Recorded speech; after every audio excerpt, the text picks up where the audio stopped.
स्वागत है फ्रेंड्स आप सभी का Vijay Singh study group channel में। मैं विजय सिंह और फ्रेंड्स हम डिस्कस कर रहे थे राज्य विधानमंडल के बारे में, यानी स्टेट लेजिस्लेचर का हम चैप्टर डिस्कस कर रहे थे। और पहले ही भाग में हमने चर्चा की इसके कि विधानसभा का गठन हम कैसे करते हैं, कितनी हम सीटें उसमें रखते हैं, कैसे हम सीटों का निर्धारण करते हैं। ठीक है, विधान परिषद का गठन कौन कर सकती है, ठीक है, और उसका जो आकार होता है यानी विधान परिषद में कितनी सीटें होती है वो किस पर वो निर्भर करती है। तो इन सभी के बारे में हमने डिटेल से डिस्कशन किया और एंग्लो इंडियन समुदाय का जो आरक्षण हमने समाप्त किया तो उसके बारे में मैंने आपको बताया। तो आज हम जो चर्चा करने वाले हैं वो करेंगे कि दोनों सदन होते हैं, विधानसभा और विधान परिषद, इन दोनों का कार्यकाल कितना होता है तो उनके बारे में। ठीक है, तो अभी तक आपने चैनल को सब्सक्राइब नहीं किया है तो आप ज़रूर से चैनल को सब्सक्राइब कर लें और पास के नोटिफिकेशन बेल के ऑल के बटन पर ज़रूर क्लिक करना ताकि मेरी सभी वीडियो का नोटिफिकेशन आपको मिल जाएगा। ठीक है, तो देखो दोनों सदनों का हम कार्यकाल की अब जो है बात कर रहे हैं। तो देखो क्या कहता है, कह रहा है विधानसभा का कार्यकाल कितना होगा। आप सभी को मालूम भी होगा कि 5 वर्ष तक विधानसभा होती है और लोकसभा भी 5 साल तक होती है। लोकसभा की तरह विधानसभा भी निरंतर चलने वाला सदन नहीं है। क्या लोकसभा की तरह विधानसभा भी निरंतर चलने वाला सदन नहीं है। आम चुनाव के बाद पहली बैठक से लेकर इसका सामान्य कार्यकाल 5 वर्ष का होता है। ठीक है, और इस काल के समाप्त होने पर विधानसभा अपने आप ही विघटित हो जाती है। हालांकि इसे किसी भी समय विघटित करने के लिए राज्यपाल को हमने अधिकृत किया है 5 साल पूरा होने के पहले भी, ताकि नए चुनाव हो सके। और ऐसा वो कब करता है, जब अविश्वास प्रस्ताव पारित हो जाता है या फिर फ्लोर टेस्ट की बात आती है, तभी तो राज्यपाल उसको बहुमत साबित करने के लिए कहता है। और बहुमत अगर मान लीजिए वो साबित नहीं कर पाता तो हम विधानसभा को हम जो है भंग कर देते हैं। ठीक है, और 5 साल के बाद तो वो अपने आप जो है भंग हो जाती है और उसके बाद हम दोबारा चुनाव करवाते हैं। ठीक है, नेक्स्ट देखो क्या कहता है, राष्ट्रीय आपातकाल के समय में संसद के द्वारा विधानसभा का कार्यकाल एक समय में 1 वर्ष तक के लिए बढ़ाया जा सकता है। मैंने संसद के टॉपिक में भी इस बात की चर्चा की थी मित्रों, डिटेल से मैं बार बार कह रहा हूँ, संसद का टॉपिक बहुत ही इंपॉर्टेंट टॉपिक है। और अगर जितने भी व्यूअर्स ने यानी जो भी इस वीडियो को सुन रहे हैं, अगर उन्होंने वो टॉपिक नहीं सुना, संसद का टॉपिक आपने अभी तक कंप्लीट नहीं किया है, तो आप जाकर के उसको ज़रूर सुनिएगा। बहुत डिटेल से मैंने डिस्कशन किया हर बात का। और मैंने पहले भी पिछले ही भाग में इस बात की चर्चा भी की थी कि जो बेसिक कंसेप्ट है ना, जो बेसिक कंसेप्ट है संसद का और राज्य विधानमंडल का, वो समान है। ठीक है, वही बात यहाँ पे आ रही है कि मान लीजिए, और इमरजेंसी का टॉपिक में मैंने कंप्लीट किया हुआ है, आपातकालीन प्रावधान अनुच्छेद 352, 356 और 360 और 365 की भी मैंने बात की थी। तो वही प्रावधान यहाँ पे आ रहा है कि राष्ट्रीय आपातकाल अगर हमारे देश में लग जाता है तो हम लोकसभा का कार्यकाल 1 साल के लिए बढ़ा देते हैं और विधानसभा का कार्यकाल भी हम एक बार में 1 साल तक के लिए बढ़ाते हैं। और एक एक साल करते करते हम कितने भी समय तक उसको बढ़ा सकते हैं, ये बात मैंने आपको बताई भी थी। और आपातकाल जब समाप्त होगा तो आपातकाल के समाप्त होने के बाद वो जो कार्यकाल हमने बढ़ाया वो अधिक से अधिक यानी ज़्यादा से ज़्यादा वह 6 माह तक चल सकता है। तो वही बात यहाँ पे निकल कर के आएगी क्या कि राष्ट्रीय आपातकाल के समय में संसद के द्वारा विधानसभा का कार्यकाल एक समय में 1 वर्ष तक के लिए बढ़ाया जा सकता है। हालांकि यह विस्तार आपातकाल खत्म होने के 6 माह से अधिक का नहीं हो सकता, अर्थात आपातकाल खत्म होने के 6 माह के भीतर विधानसभा का दोबारा निर्वाचन हो जाना चाहिए। वही तो मित्रों बात मैं कह रहा हूँ कि विधानसभा का जो दोबारा निर्वाचन होगा फिर 6 माह समाप्त होने के बाद। ठीक है, और लोकसभा के मामले में भी यही होता है कि ज़्यादा से ज़्यादा लोकसभा का कार्यकाल 6 माह तक रह सकता है आपातकालीन समाप्त होने के बाद। यानी आपातकाल समाप्त हो गया तो आपातकाल समाप्त हो गया ना, तो उसके 6 माह के बाद तक आप जो है लोकसभा यानी लोकसभा कार्यकाल लोकसभा जो काम कर सकती है, 6 माह के बाद हम लोकसभा को भंग कर देते हैं, क्योंकि मित्रों उसका कार्यकाल तो पहले ही पूरा हो चुका था। हमने तो आपातकाल की यानी आपातकालीन परिस्थिति हमारे समक्ष आ गई थी, इससे निपटने के लिए हमने जो है उसका कार्यकाल बढ़ाया है, क्योंकि उस समय हम चुनाव नहीं करवा सकते। ठीक है, तो वही बात यहाँ पे करें। नेक्स्ट देखो क्या कहता है, विधान परिषद के कार्यकाल की हम चर्चा कर लेते हैं कि विधान परिषद आखिर कितने समय तक काम करती है। वही बात जो हम राज्यसभा में करते थे वही बात मित्रों यहाँ पे भी निकल करके आएगी क्या कि राज्यसभा की तरह विधान परिषद एक सतत सदन है, यानी कि स्थायी अंग जो विघटित नहीं होता। यही तो बात मैंने वहाँ की थी आपसे राज्यसभा के चैप्टर में, क्या कि उसके जो 1/3 सदस्य होते हैं वो प्रत्येक दूसरे साल जो रिटायर्ड होते रहते हैं। ठीक है, और वो भंग नहीं होता। विधान परिषद जो राज्यसभा है वो कभी भी हम जो विघटित नहीं करते हैं उसको। ठीक है, तो वही बात यहाँ पे कह रहे हैं कि विधान परिषद जो हमेशा चलने वाला सदन है, ये कभी भंग नहीं होता। और 1/3 जो इसके सदस्य होते हैं यानी 1/3 इसके सदस्य प्रत्येक दूसरे साल जो है रिटायर्ड होते रहते हैं और हर 6 वर्ष के लिए यानी इस तरह एक जो सदस्य होता है वो 6 साल तक सदस्य बनता है। खाली पदों को नए चुनाव और नामांकन के द्वारा हम हर तीसरे वर्ष के प्रारंभ में भरते हैं और सेवानिवृत्त सदस्य भी पुनर्चुनाव और दोबारा नामांकन हेतु योग्य होते हैं। यानी जो प्रावधान हमने राज्यसभा के चैप्टर में किया था ना मित्रों, वही प्रावधान है सेम, बस यहाँ पे राज्यसभा की जगह विधान परिषद शब्द का यूज हुआ है और सारे चैप्टर समान। यानी मित्रों आप इस बात को समझ लेना, अगर आपने डिटेल से संसद का टॉपिक अगर याद कर लिया, अच्छी तरह से समझ लिया, तो मित्रों राज्य के विधानमंडल के टॉपिक में आपको किसी भी बात की जो है टेंशन लेने की जरूरत नहीं है, किसी भी प्रकार का आपको कन्फ्यूजन पैदा नहीं होगा, क्योंकि यहाँ बस फिर विधानसभा और विधान परिषद की जगह वहाँ पे हम लोकसभा और राज्यसभा की बात करते हैं, बस इतना सा फर्क है। और सारा जो कंसेप्ट है ना वो कंसेप्ट ऐसे की ऐसे है। नेक्स्ट देखो, अब हम चर्चा करने जा रहे हैं राज्य विधानमंडल की सदस्यता के बारे में, यानी कौन इसका विधान परिषद का या विधानसभा का सदस्य बन सकता है। तो देखो कह रहा है कि एक तो उसको जो विधानमंडल का सदस्य बनना चाहता है, चाहे विधान परिषद की बात हो या विधानसभा की, तो पहले तो उस व्यक्ति को भारत का नागरिक होना चाहिए। ठीक है, जो व्यक्ति भारत का नागरिक होगा वही विधानसभा और विधान परिषद का सदस्य बन सकता है। दूसरा, चुनाव आयोग द्वारा अधिकृत किसी व्यक्ति के समक्ष उसको शपथ लेनी पड़ेगी। यानी मित्रों वो व्यक्ति जब चुनाव जीत जाता है ना, चाहे विधानसभा का या विधान परिषद का, तो उसको फिर शपथ लेनी पड़ती है। और शपथ की मैंने बात की थी कौन सी अनुसूची में मित्रों, अनुसूची मैंने आपको कंप्लीट करवा दी है और इतनी धमाकेदार और इतनी शानदार ट्रिक मैंने आपको बताई है मित्रों, आप जीवन में कभी भी यानी कभी भी आप जीवन में उस ट्रिक को नहीं भूल पाओगे। इसलिए मैं कह रहा हूँ मेरे चैनल पर वो ट्रिक पड़ी हुई है अनुसूची याद करने की, इतनी धमाकेदार ट्रिक है मित्रों, आप एक बार जो है ज़रूर से उसको सुनिएगा। और मित्रों मैं दावा करता हूँ इस बात का कि आपने 2 या 3 बार अच्छे से उसको मेमोराइज भी कर लिया ना, तो वो आपको जो हमेशा याद रहने वाली है और तुरंत आप बोलोगे कि हाँ तीसरी अनुसूची में किसकी बात करते हैं और 7वीं में किसकी। तो वही मैं कह रहा हूँ कि जो हम बात करते हैं ना शपथ की, कौन सी अनुसूची में हम बात करते हैं, हम बात करते हैं तीसरी अनुसूची में शपथ की। और सारी अनुसूचियाँ मैंने आपको करवाई भी है, कई बार मैंने डिटेल से डिस्कशन भी किया है लेक्चर्स के अंदर। तो वही बात करें कि जब वो चुनाव जीत जाता है तो उसको शपथ लेनी पड़ती है, और वही बात वही सामान्य शब्द बोलते हैं सभी लोग कथन में, कौन से कि मैं भारत के संविधान के प्रति सच्ची श्रद्धा और निष्ठा रखूंगा, भारत की संप्रभुता और अखंडता का अक्षुण्ण रखूंगा। ठीक है, भय या पक्षपात अनुराग या देश के बिना मैं मेरे समझ जो काम लाया जाएगा उसको मैं निर्वहन करूंगा। तो ये सभी जो बातें होती है ना सभी यानी मित्रों मैंने पिछले लेसन में भी आपको ये बात बताई थी कि जब भी लोग शपथ लेते हैं तो ये सामान्य बातें तो वो बोलते ही बोलते हैं, संविधान की मैं रक्षा करूंगा। और देखो नेक्स्ट कि उसकी एज कितनी होनी चाहिए। विधानसभा का मान लीजिए अगर आप चुनाव लड़ना चाहते हैं तो आपकी आयु कम से कम कितनी होनी चाहिए, और विधान परिषद के लिए कम से कम कितनी, तो विधानसभा के लिए कम से कम आपकी आयु होनी चाहिए 25 वर्ष और विधान परिषद के लिए कम से कम 30 वर्ष। ठीक है, और यही तो मित्रों प्रावधान हमने लोकसभा और राज्यसभा में लागू किया था क्या, कि विधान जो लोकसभा है उसमें आपको कम से कम 25 साल का आपको यानी आप 25 साल के होने चाहिए कम से कम लोकसभा का चुनाव लड़ने के लिए, और राज्यसभा के लिए आप 30 साल के लिए होने चाहिए।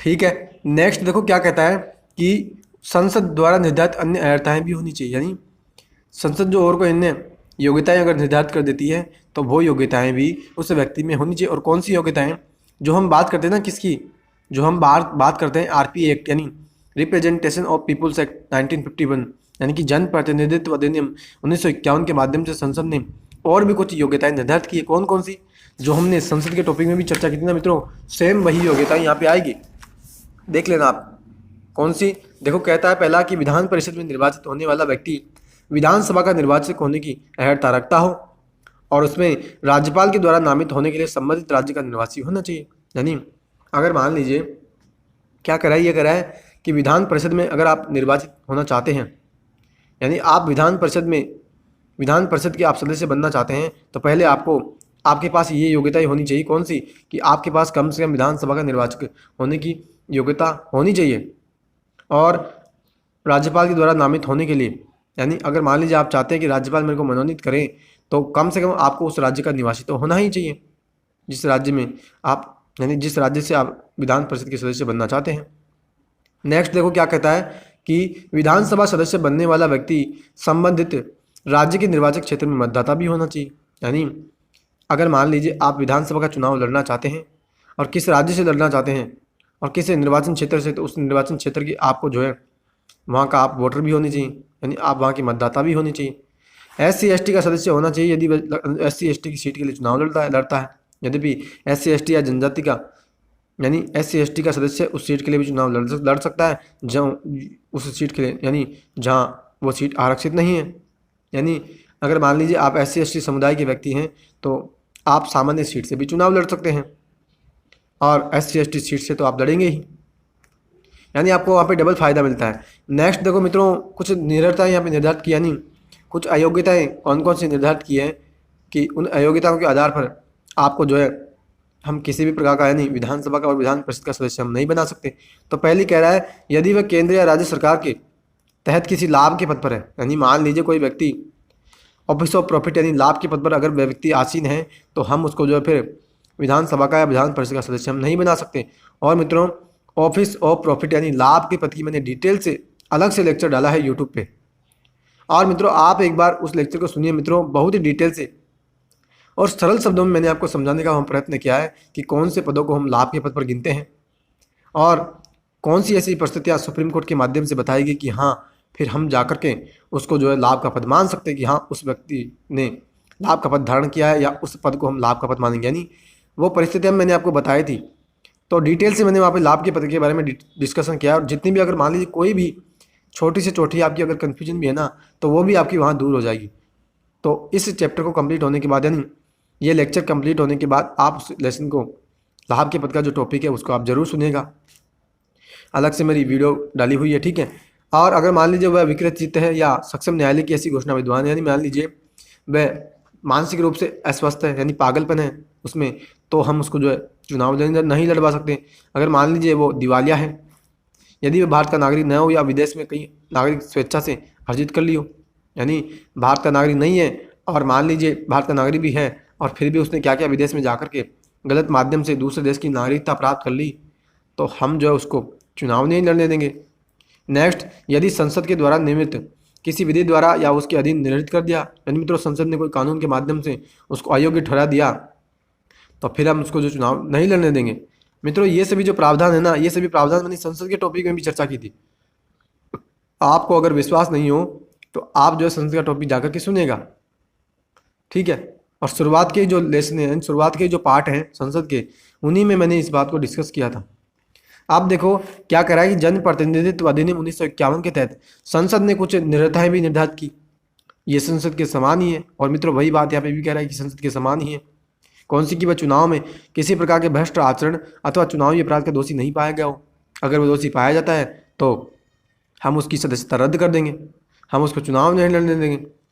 और अगर मान लीजिए वो अपराध के लिए दोषी नहीं ठहरा गया हो, यानी ऐसे अपराध के लिए वह दोषी नहीं ठहराया जाना चाहिए जहाँ उसको 2 या 2 से अधिक की, यानी जहाँ उसको 2 या 2 से अधिक वर्षों की कैद की सज़ा हो, ठीक है।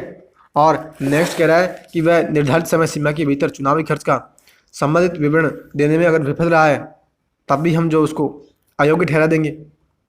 किसी सरकारी ठेके कार्य या सेवाओं में कोई रुचि नहीं हो उसकी, वह किसी ऐसे निगम में लाभ के पद पर कार्यरत नहीं हो या उसका निदेशक या प्रबंध के एजेंट नहीं हो जिसमें सरकार की कम से कम 25% हिस्सेदारी हो, यानी कोई ऐसी एजेंसी जहाँ पे सरकार की जो शेयर, यानी सरकार का जो शेयर है, सरकार की जो हिस्सेदारी है वो 25% है, यानी कम से कम 25% है।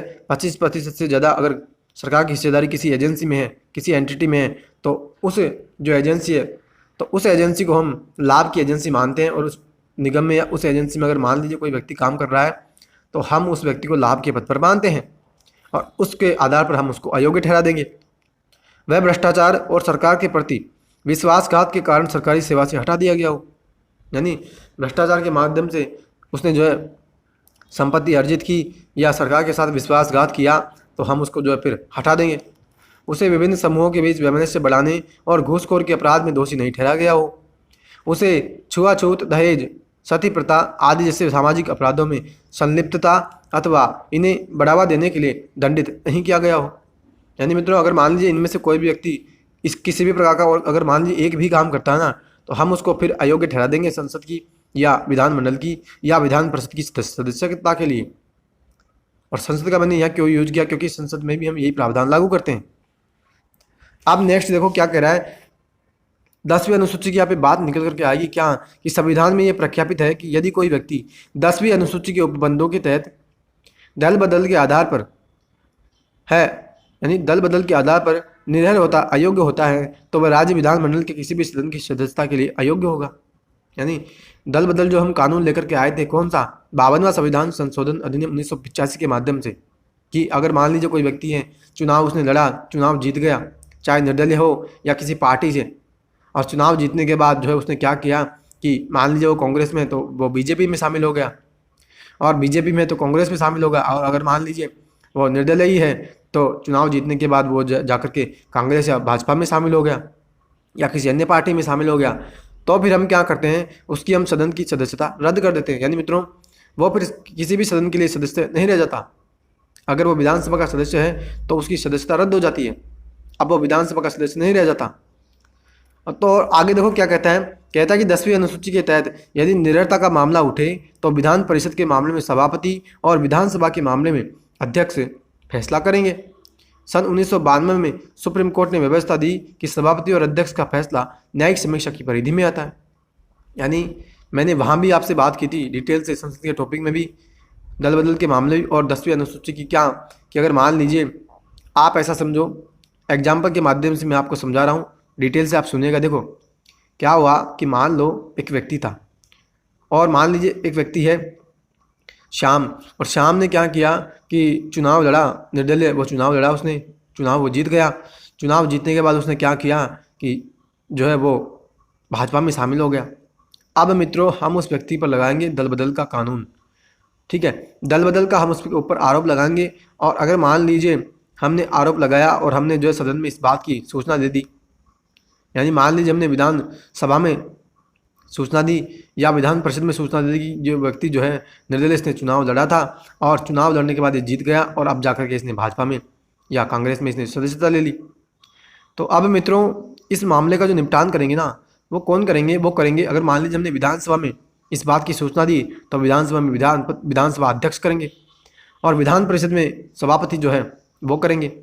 अब अगर मान लीजिए उन्होंने कोई निर्णय दे दिया कि हाँ इस व्यक्ति ने इस दल में, यानी यह व्यक्ति इस दल में शामिल हो गया, हम अब इस व्यक्ति की सदस्यता विधान परिषद की या विधानसभा की रद्द करते हैं, ठीक है, तो उसने जो है उसकी सदस्यता रद्द कर दी। अब मित्रों सदस्यता तो उसने रद्द कर दी, लेकिन वो व्यक्ति जो है ना मित्रों, वह व्यक्ति सुप्रीम कोर्ट और हाई कोर्ट भी जा सकता है। यानी 1992 में मित्रों एक वाद आया था, कौन सा, मैंने वहाँ भी बताया था संसद के टॉपिक में, क्या कि एक वाद आया था, कौन सा, कियोतो होलोहन वाद, यानी कियोतो होलोहन वाद ये आया, और इसमें जो सुप्रीम कोर्ट ने ये डिसीजन दिया था क्या कि सभापति या अध्यक्ष जो निर्णय देते हैं ना, कौन सा, कि हाँ इस व्यक्ति की सदस्यता हम रद्द करते हैं दल बदल के आधार पर, तो हम उसकी जांच कर सकते हैं। यानी मित्रों अब सुप्रीम कोर्ट या हाई कोर्ट यानी न्यायपालिका उसकी जांच कर सकती है, और अगर मान लो न्यायपालिका को ये लगे कि हाँ इस व्यक्ति की सदस्यता गलत तरीके से रद्द की गई है, तो सुप्रीम कोर्ट या हाई कोर्ट उस व्यक्ति की सदस्यता को पुनः बहाल कर सकता है, यानी उसको दोबारा से विधानसभा का सदस्य और विधान परिषद का सदस्य बना सकता है। तो आप इस बात को याद रखना। और 10वीं अनुसूची मित्रों बहुत ही इंपॉर्टेंट है, 10वीं का मतलब दल बदल, आप इस बात को याद रख लें। और मैंने अभी आपसे इसी लेक्चर में चर्चा भी की थी कि अनुसूची का मैंने टॉपिक आपको कंप्लीट करवा दिया है, आप जो है उसको डिटेल से सुनिएगा। अलग से लेक्चर मैंने डाला था, ज़्यादा लंबा लेक्चर नहीं है, करीब जो है 7 या 8 मिनट का लेक्चर होगा शायद, बहुत दिनों पहले मैंने डाला था। और बहुत ही एक ऐसी ट्रिक मैंने आपको बताई है कि आपको उसको यानी आप उसको नहीं भूल पाओगे फिर, ठीक है। अब देखो मित्रों हम चर्चा करने जा रहे हैं किसके बारे में, शपथ या प्रतिज्ञान के बारे में। यानी पहले हमने शपथ भी, यानी शपथ की मैंने बात भी की थी कहाँ पे, कि वो विधानसभा का चुनाव जीत जाता है या विधान परिषद का, तो जो चुनाव आयोग द्वारा जो अधिकृत अधिकारी होता है ना, यानी जो पीठासीन अधिकारी के अलावा जो रिटर्निंग ऑफिसर होता है विधानसभा का क्षेत्र का रिटर्निंग ऑफिसर या लोकसभा के क्षेत्र का, तो उसको जो शपथ लेनी पड़ती है, ठीक है, तो वहाँ तो वो शपथ लेता ही है, लेकिन जब सदन में आकर के भी तो वो शपथ लेता है, तो शपथ जो उसको दिलाते हैं वो राज्यपाल दिलाते हैं। और वो क्या शपथ में बोलता है, तो उसी की हम चर्चा करने वाले हैं कि विधानमंडल के प्रत्येक सदस्य सदन में सीट ग्रहण करने से पहले राज्यपाल या उसके द्वारा उस कार्य के लिए नियुक्त व्यक्ति के समक्ष शपथ लेता है, ठीक है। वह क्या बोलता है कि मैं भारत के संविधान के प्रति सच्ची श्रद्धा और निष्ठा रखूंगा, भारत की प्रभुता और अखंडता की रक्षा करूंगा, यानी अक्षुण्ण रखूंगा, और प्रदत्त कर्तव्यों का श्रद्धापूर्वक निर्वहन करूंगा। और बिना शपथ लिए कोई भी सदस्य सदन में न तो मत दे सकता है और न ही कार्रवाई में भाग ले सकता है। मैंने आपको वहाँ भी बताया था संसद के चैप्टर में। और एक व्यक्ति अगर बिना सदन में, यानी अगर कोई व्यक्ति है उसने शपथ नहीं ली और सदन में सदस्य की तरह बैठता है तो उसको 500 रुपये जुर्माना देना पड़ता है प्रतिदिन का। ठीक है।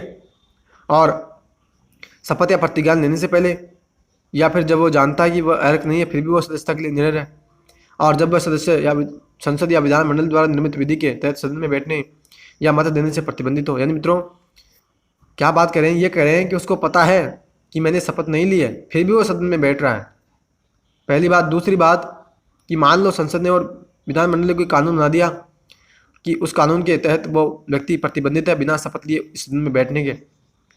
ठीक है। तो जो है उसको प्रतिदिन का 500 रुपये जुर्माना के रूप में भरना पड़ेगा सदन में बैठने के लिए। ठीक है। ठीक है मित्रों, तो अब हम चर्चा करने जा रहे हैं फ्रेंड्स स्थानों के खाली होने का, यानी कि कोई व्यक्ति जो विधानसभा का सदस्य है क्या वह विधान परिषद का भी एक साथ सदस्य रह सकता है या फिर उसको जो है किसी सीट को एक को खाली करना पड़ेगा। तो उन सभी के बारे में अब हम चर्चा करने जा रहे हैं। देखो क्या कह रहा है स्थानों का रिक्त होना। तो पहली बात क्या की जा रही है कि दोहरी सदस्यता, यानी दोहरी उसने सदस्यता ग्रहण कर ली सदन की। एक व्यक्ति एक समय में विधानमंडल के दोनों सदनों का सदस्य नहीं हो सकता, यानी ऐसा नहीं हो सकता कि आपने चुनाव लड़ा, ठीक है, और आपने विधानसभा का चुनाव लड़ा, विधानसभा के सदस्य बन गए, और विधान परिषद का भी आपने चुनाव लड़ा और विधान परिषद के भी आप सदस्य बन गए। ऐसा नहीं हो सकता, यानी दोनों आप सदस्य नहीं रह सकते, आप एक ही सदस्य रह सकते हैं, एक ही सदन के आप सदस्य रह सकते हैं। देखो आगे क्या कहता है, यदि कोई व्यक्ति दोनों सदनों के लिए निर्वाचित होता है तो राज्य विधानमंडल के द्वारा निर्मित विधि के उपबंधों के तहत एक सदन से उसकी सीट खाली हो जाती है। सही है, ये प्रावधान मैंने संसद के चैप्टर में भी बताया था आपको, वो वही प्रावधान यहाँ पे भी लागू हो रहे हैं। तो मित्रों वो जो मैं बात कर रहा था ना आपसे कि संसद और राज्य विधानमंडल दोनों का जो बेसिक कंसेप्ट है वो समान है, प्रावधान जो है वो समान है, बस वहाँ शब्दों में परिवर्तन होता है। देखो आगे क्या कहता है कि राज्य विधानमंडल का कोई सदस्य यदि अयोग्य पाया जाता है तो उसका पद रिक्त हो जाता है। यानी अगर मान लीजिए किसी ने गलत तरीके से चुनाव लड़ते हुए उसने चुनाव जीत गया तो हम और अगर मान लीजिए उसको जो है यानी उसकी जांच हुई और वो अयोग्य पाया गया तो हम उसकी सीट खाली कर देते हैं। ठीक है। नेक्स्ट देखो कहता है त्यागपत्र, यानी वो त्यागपत्र देगा। कैसे देगा? कोई सदस्य अपना लिखित इस्तीफा विधान परिषद के मामले में सभापति और विधानसभा के मामले में अध्यक्ष को दे सकता है। त्यागपत्र स्वीकार होने पर उसका पद हम खाली कर देते हैं। क्या कि अगर कोई व्यक्ति चाहे ना पद, यानी कोई व्यक्ति ये चाहे कि मैं जो है विधानसभा की सदस्यता से मैं इस्तीफा देना चाहता हूँ या विधान परिषद की सदस्यता से मैं इस्तीफा देना चाहता हूँ, तो बिल्कुल दे सकता है। अगर उसको इस्तीफा देना है तो विधानसभा में उसको, यानी विधानसभा सदस्य में विधानसभा की सदस्यता से उसको इस्तीफा देना है तो विधानसभा अध्यक्ष को अपना इस्तीफा सौंपना पड़ेगा और विधान परिषद में विधान परिषद के सभापति को। ठीक है। नेक्स्ट देखो क्या कहता है अनुपस्थिति, यानी यदि कोई सदस्य बिना पूर्व अनुमति के 60 दिन तक बैठकों से अनुपस्थित रहता है तो सदन उसके पद को खाली घोषित कर सकता है। यानी मित्रों अगर मान लीजिए आपने विधानसभा का चुनाव लड़ा और आप चुनाव जीत गए और ठीक है, और आपने क्या किया कि 2 महीने से ज़्यादा समय तक आपने जो है सदन को सूचना नहीं दी कि मैं जो है क्यों इस सदन की बैठक में उपस्थित नहीं रहा। ठीक है। आप 60 दिन हो गए और आप 60 दिन तक सदन की बैठक से गायब थे। ठीक है। तो उस परिस्थिति में क्या होगा, सदन आपकी जो सदस्यता है सदन की, तो उसकी आप सदस्यता को आपकी रद्द घोषित कर सकता है, यानी वो रद्द कर सकता है आपकी सदस्यता को, आपके पद को खाली कर सकता है, आपकी सीट वहाँ खाली हो सकती है। ठीक है। नेक्स्ट देखो अन्य मामले, किसी सदस्य का पद रिक्त हो सकता है कौन सी परिस्थिति में? यदि न्यायालय के द्वारा उसके निर्वाचन को अमान्य ठहरा दिया जाए, और कई बार ऐसा होता भी है। यानी जब नेशनल इमरजेंसी जब लगी थी 1975 में, जब क्या हुआ था, इंदिरा गांधी जी के चुनाव को जो है अयोग्य ठहरा दिया था, तभी तो जाकर के उन्होंने जो फिर नेशनल इमरजेंसी लगा दी अपने जो है राजनीतिक उद्देश्य के लिए, और कितना फिर सार्वजनिक संपत्ति को नुकसान हुआ, कितना सार्वजनिक संपत्ति को नुकसान हुआ, और फिर जाकर के हमने फिर मौलिक कर्तव्यों के लिए एक समिति भी गठित की 1976 में, स्वर्ण सिंह समिति। ठीक है। और फिर जाकर के हमने बाद में मूल कर्तव्य जोड़े 42वें संविधान संशोधन अधिनियम के माध्यम से, और जो 42वां संविधान संशोधन अधिनियम 1976 में लेकर के आए थे, तो हम जो नेशनल इमरजेंसी हमारे देश में लगी थी उसके बाद ही तो हम लेकर के आए थे 1975 में। ठीक है। 1975 में नेशनल इमरजेंसी लगी और फिर 1976 में हम 42वें संविधान संशोधन अधिनियम लेकर के आए, और उसके माध्यम से मित्रों बहुत से हमने प्रावधान संविधान में ऐड किए, और तभी तो हम उसको मिनी कॉन्स्टिट्यूशन भी कहते हैं, यानी मिनी संविधान भी तो हम उसी कारण उसको कहते हैं 42वें संविधान संशोधन के माध्यम से। तो मित्रों ये एक्स्ट्रा प्रावधान भी मैंने आपको आज यहाँ पे चर्चा कर दी। ठीक है, नेक्स्ट देखो, यदि उसे सदन से निष्कासित कर दिया जाए, यानी सदन ने उसको निष्कासित कर दिया तो फिर उसका पद खाली हो जाएगा। ठीक, नेक्स्ट, यदि वह राष्ट्रपति या उपराष्ट्रपति के पद पर निर्वाचित हो जाए और अगर मान लो उसको हमने राज्यपाल बना दिया तो फिर उसको क्या करना पड़ेगा, उसका पद खाली हो जाएगा, यानी राज्यपाल वो बन गया तो फिर वो राज्यपाल का पद धारण करेगा, वो क्यों फिर विधानसभा का और विधान परिषद का सदस्य रहेगा। और राष्ट्रपति या उपराष्ट्रपति बन जाएगा तो भी उसको जो है अपना पद खाली करना पड़ता है। ठीक है, तो फ्रेंड्स ये हमने आज चर्चा की विधानमंडल के बारे में, यानी किस कारण के आधार पर हम किसी सदस्य को अयोग्य ठहरा सकते हैं। ठीक है, और स्थान कैसे खाली हो सकते हैं, उसको क्या वह शपथ में बोलता है। ठीक है, तो डिटेल से मैंने डिस्कशन किया। आई होप कि आपको अच्छी तरह बातें समझ में आई होगी और संसद का टॉपिक मित्रों आप जरूर से सुनिएगा।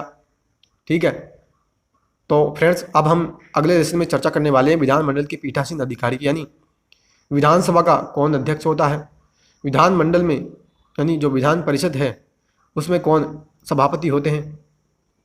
तो ये सभी चर्चाएं हम अगले लेसन में, अगले लेक्चर में करने वाले हैं, अगले भाग में हम चर्चा करने वाले हैं। ठीक है, तो फ्रेंड्स तब तक के लिए हैव ए नाइस डे। जय हिंद, जय भारत, वंदे मातरम।